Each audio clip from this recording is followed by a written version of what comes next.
10 tips to make you a better programmer, and this is particularly aimed at beginners and particularly at Java developers, although this also applies to other computer programming languages as well. And in this video I'm going to count down from 10 to 1, and I'm going to give you my 10 top tips to improve your coding, and I'm going to try to get through this in 5 minutes, although I don't know if I'll succeed. Okay, so tip number 10 is learn to touch type, and this is optional and most professional developers can't type without looking at the keys. But if you can, it looks really impressive and it saves you huge amounts of time. So buy like a touch typing program and learn to type without looking at the keys, and it will save you a vast amount of time when you're programming. Tip number 9 is name variables and subroutines descriptively, and this is a basic thing that you should be doing. Whenever you type a name for something, give it quite a long descriptive name that describes what it does.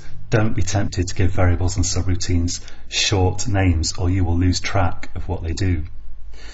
Number 8 is type rather than read, and I'm not saying don't read code, but don't get hung up on reading huge boring tutorials when you could be typing programs, because 10 minutes of typing out a program and trying to make it work is worth hours of just reading stuff or even watching tutorials.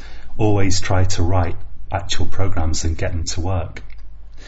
Tip number 7 is write software that interests you, because if you're just learning to program now, the only real thing that can stop you becoming a good programmer is if you lose interest and give up, or you just don't put enough time into it. So try to think of a program that you'd really like to write and try to write that, and it will keep your motivation going. Tip number 6 is read stat traces or error traces from the top line down, and it's incredible how beginners, including myself when I started, will look at the middle or the end of a stat trace if the program throws an error. You should always read them from the first line down, and if you force yourself to do that, then it will save you huge amounts of time, because the real information in an error trace is in the top lines, not in the lines at the end. Tip number 5 is aim to write the smallest working program possible.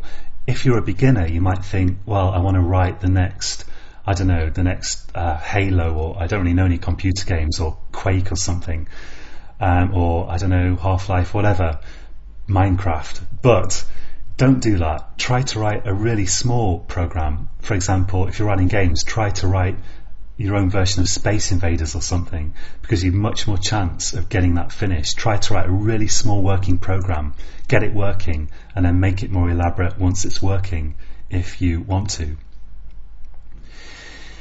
Google like crazy is tip number 4. Whenever you want to do something, just Google how to do it. Make that your first port of call. And also, if you get an error, copy the error, paste it into Google, and take out any specific bits like line numbers and try to find other people who've got the same error, because Googling for code and Googling for errors will really save you a vast amount of time, and you can almost always find examples of what you want to do on Google somewhere on the internet.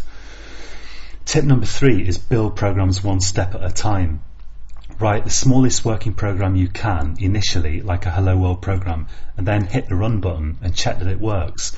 Then add a few more lines of code to it and hit the run button again. Keep doing that. Keep clicking the run button and make it produce some output and check that it works, and do that at every step, because if you write a big program and then check it and it doesn't work, you've got a big headache. But if you just added a few lines and you run it and it doesn't work, it's a much smaller headache and much easier to solve.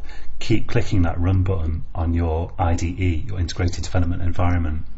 Number 2 is ensure braces always pair up. Whenever you type an opening bracket, immediately type the closing bracket and put the code in between, and that one tip will save you vast amounts of time, and you won't be having to scratch your head over where the other bracket ought to be. Always type the closing bracket when you've typed a opening bracket, and type it immediately. And finally, tip number 1 is format your code correctly. If you're doing Java in Eclipse, you just have to do Control Shift and F, and other IDEs have similar shortcuts.